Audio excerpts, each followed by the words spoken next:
Tonight, several breaking stories as we come on the air. President Biden and Donald Trump both planning to travel to the border. Also tonight, new questions after that nursing student was murdered. How was the suspect able to stay in this country? And the American couple missing in the Caribbean, believed to be attacked on a boat. There is news coming in on potential suspects. It's breaking right now. First tonight, the crisis on the border. President Biden now planning to travel to the border. Donald Trump will be there on the same day. Is President Biden preparing to take action on his own after Republicans in the House blocked that bipartisan solution from the Senate? Rachel Scott standing by with what she's learned. Tonight, new questions after the murder of that nursing student on the University of Georgia campus. The emotional tributes tonight as authorities ask how the accused killer was able to come into the country and stay here in the first place. Steve Osensami in Atlanta. There is also news coming in on that American couple missing and feared dead while in the Caribbean after their boat was stolen. Authorities fear the couple may have been thrown overboard. And tonight, just in, images of the potential suspects. Also back here in the U.S. tonight, this powerful cross-country storm at this hour. 28 states on alert for heavy snow and damaging winds. Washington state to Texas to Michigan. Tonight, cities including Chicago, Detroit, bracing. Then the East Coast will feel this. Ginger Z is standing by. The headline breaking moments ago, President Biden now saying there is hope for a ceasefire between Israel and Hamas within days. It comes amid a horrific scene outside the Israeli embassy in Washington, D.C. A U.S. airman setting himself on fire. Pierre Thomas with late reporting.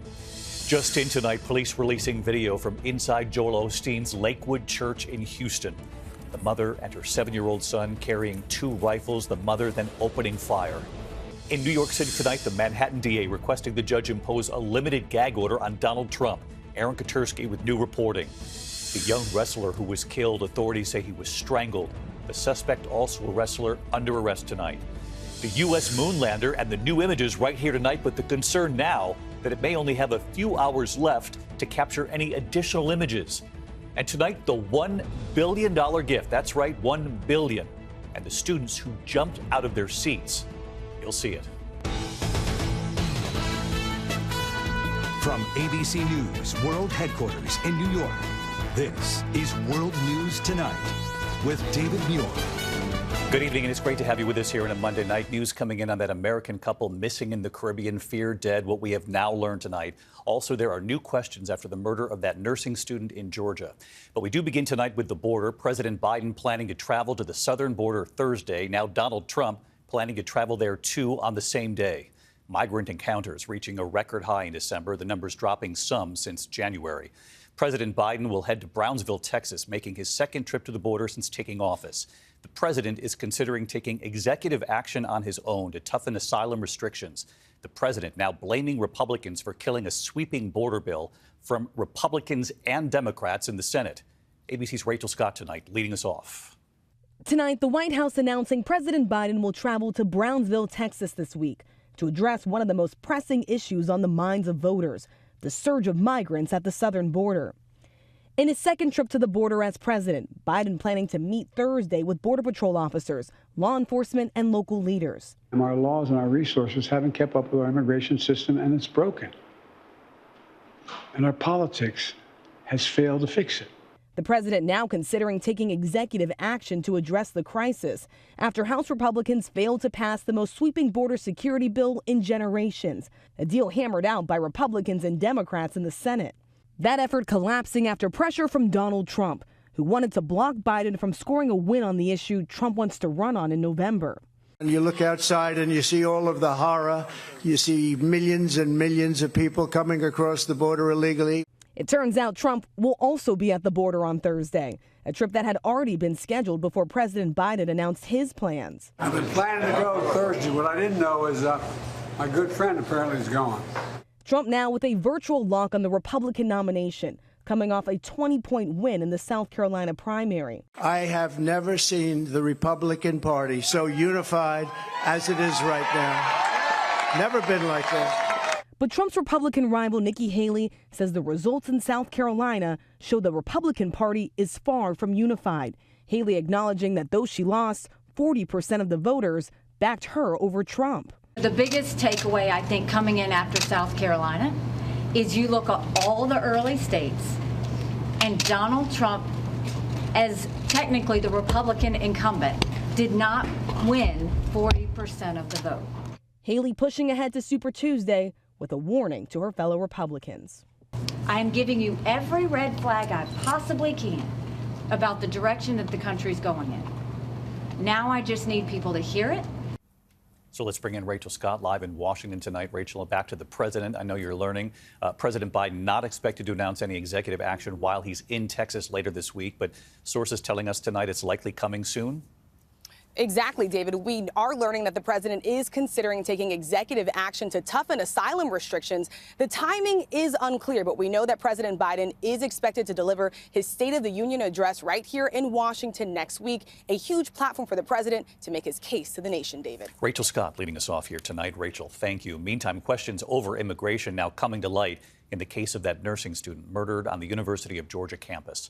Tonight, the emotional tributes here as authorities ask how the accused killer was able to come into this country and stay here in the first place. Steve Osteen from Georgia tonight. On campus tonight, students at the University of Georgia are coming together to remember the young woman who police say was murdered here last week. We lost one of the brightest lights that there's ever been. Off campus, the debate is growing over her alleged killer, this 26-year-old from Venezuela, who, according to federal officials, was let go after he unlawfully entered the country near El Paso, Texas, a year and a half ago. Georgia's governor is demanding answers from President Biden and his immigration authorities. She deserves justice. Her family deserves justice. And we need justice on a national level to prevent this type of thing from happening again. Jose Antonio Ibarra was ordered held without bond over the weekend. So bond will be denied for today. He's facing murder and other charges. Police say he killed 22-year-old Laken Riley, a nursing student from a school nearby who was out jogging. Police found her body less than half a mile from the apartment they're seen searching here, where Ibarra lived with his brother. He did not know her at all. I think this was a crime of opportunity. Police also arrested his brother for having a fake green card. Neither of the two have entered a plea. The older brother has been arrested more than once by Georgia authorities, and the younger brother, accused of murder, has been under arrest in New York City and at the border. But they were paroled or released before customs enforcement agents could step in. On campus today, students and faculty who went back to class are still shaken up. I'm a mom, and as a mom, I couldn't imagine if something like this happened to my children.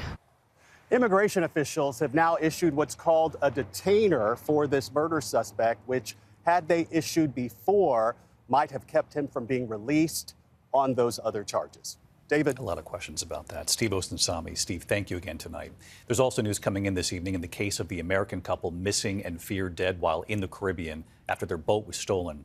Tonight, authorities fear the couple may have been thrown overboard. And tonight, here just in, images of the potential suspects. Here's Victor Oquendo. Tonight, the three men who police say escaped from a Caribbean prison, then hijacked an American couple's boat, are in custody and suspected in their murder. Information suggests that while traveling between Grenada and St. Vincent, they disposed of the occupants. Ralph Hendry and his wife, Kathy Brandel from Virginia, vanished from their catamaran in Grenada more than a week ago.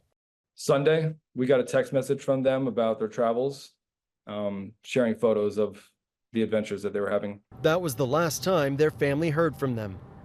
The suspects caught 3 days later on nearby St. Vincent and the Grenadines after allegedly stealing the couple's boat. Police say blood and evidence of violence was found on board. So this boater comes to the boat. Gets onto the boat to render help because it's wrong. And when he gets on, he sees that the whole boat has been trashed. He sees the amount of blood in the bedroom. The suspects appeared in court today. They're facing immigration charges. Police say they are now cooperating with investigators. David? All right, Victor Oquendo on the case again tonight. Thank you, Victor. We're also tracking a powerful cross-country storm tonight and whiplash when it comes to temperatures. At this hour, 28 states on alert for heavy snow and damaging winds. Look at the map tonight from California to Texas to Michigan. Among the cities bracing, Chicago and Detroit, and then the east. Record heat igniting wildfires in several states, including this fire burning near the Air Force Academy near Colorado Springs. Then the northeast with this system bringing heavy rain to the east by Wednesday. Let's get right to Chief Meteorologist Ginger Z starting off the week with us. Ginger?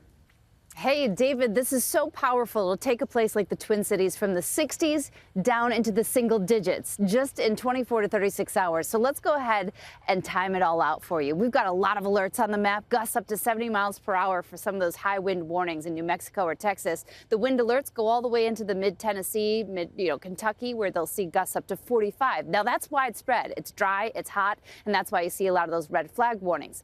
By tomorrow, the storm that is moving through the Cascades and the Rockies will erupt into severe storms, and that's going to be with damaging wind and tornado possible in southwest Michigan, northwest Indiana, Valparaiso over to Fort Wayne, even Detroit, back to Grand Rapids, and down to St. Louis. Now, that division or that temperature gradient so strong and moving east, we time it right into New York City by Wednesday evening. It's going to be thunderstorms. It'll really change things and drop temperatures. Look at some of those numbers drop, like Chicago, from the 70s into the 30s, David. Ginger Z with us tonight. We'll see you first thing in the morning on GMA. Thanks, Ginger. There is late word tonight. President Biden saying late today that there is now hope for a ceasefire between Israel and Hamas within days, by next Monday. It comes amid a horrific scene outside the Israeli embassy in Washington, D.C., a U.S. airman setting himself on fire. Here's Pierre Thomas. Tonight, in a rare and horrifying act of protest, reminiscent of the days of the Vietnam War, an active duty U.S. airman setting himself on fire over the growing death toll in Gaza. This call, we just got a man on fire. That man, identified as 25-year-old Aaron Bushnell from San Antonio, live streaming himself Sunday outside of the gates of the Israeli embassy in Washington.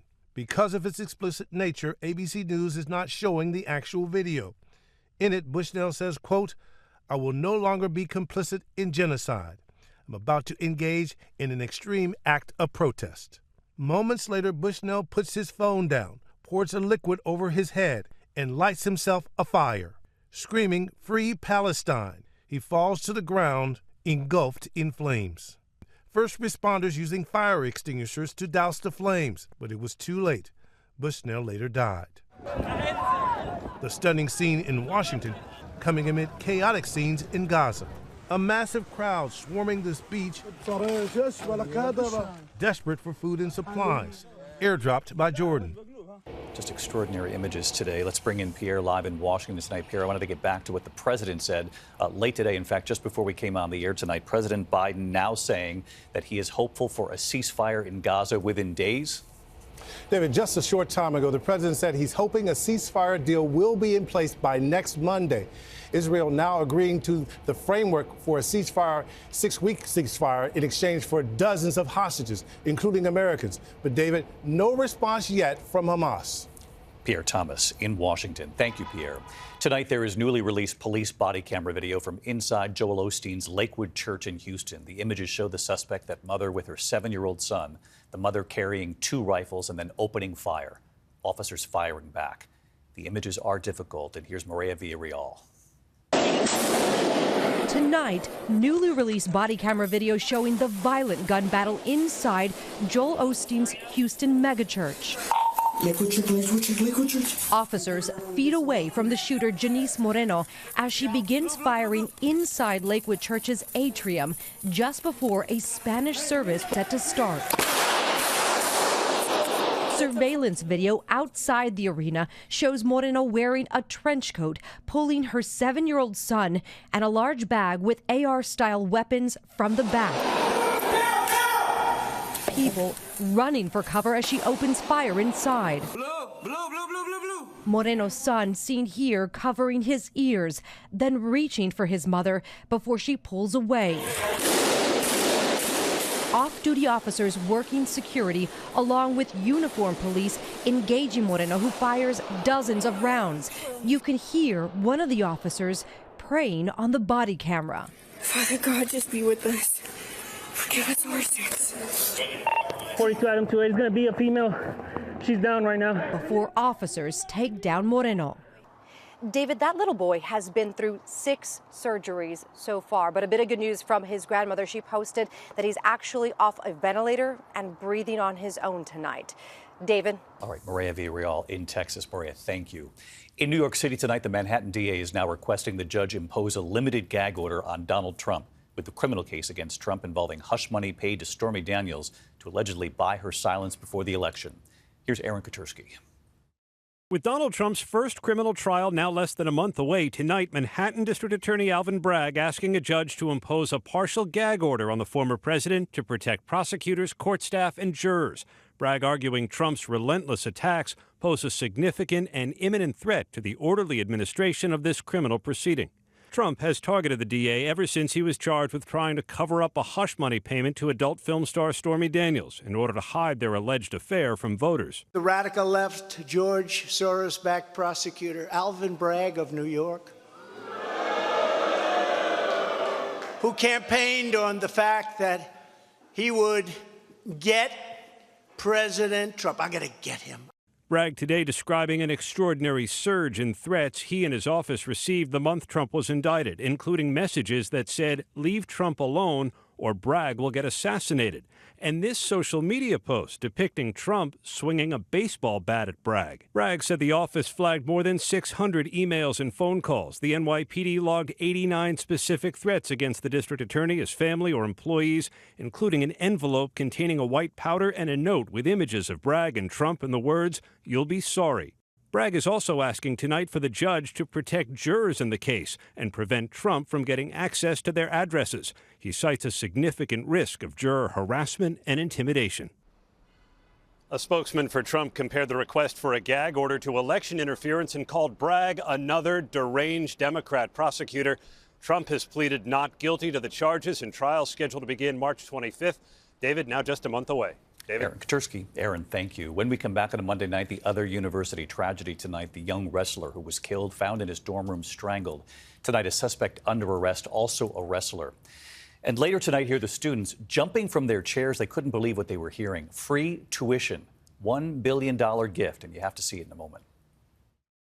Tonight, authorities have arrested a suspect in the murder of a college freshman found dead in his dorm room. Investigators say 18-year-old Josiah Kilman was strangled, found in his room at Campbellsville University in Kentucky. A junior at the same school, Charles Escalera, is now in custody tonight, charged with murder. The two were both on the wrestling team. When we come back here tonight, the new images coming in from that moon lander. But the new concern tonight, could there be just hours left for the American lander? And then the unbelievable moment. Students told their tuition has been paid. To the index tonight, we're seeing the first images from the surface of the moon from lunar lander nicknamed Odie, and news tonight that these images could actually be Odie's last. Flight controllers say the lander on its side, its solar panels no longer getting the light they need to keep going. They expect to lose contact with Odie tomorrow morning. First American lander on the moon since Apollo 17 in 1972. When we come back here tonight, we never do this on Mondays, but after the $1 billion gift today, paying tuition for all of the students, who is our person of the week? Finally tonight here, our person of the week. That's right. We normally do this on Fridays, but there was such an incredible moment of generosity today, we couldn't wait. The $1 billion gift and the woman behind it. Tonight in New York City in the Bronx at the Albert Einstein College of Medicine, you're about to see the moment lives were about to change. An auditorium full of students listening, and they couldn't believe it. I'm happy to share with you that starting in August this year, the Albert Einstein College of Medicine will be tuition-free.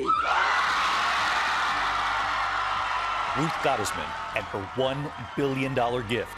The students and faculty jumping out of their seats, the shocked look on their faces, the tears in their eyes, their hands in the air, cheering.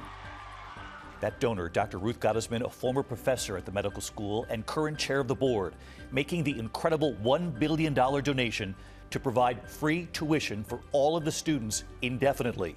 The gift believed to be the largest made to any medical school ever in this country. The money came from her late husband's investments, and he told his wife, "Do with it what you see fit." Hi, David. The students grateful tonight. Today really felt like the beginning of the rest of my life. The future's bright.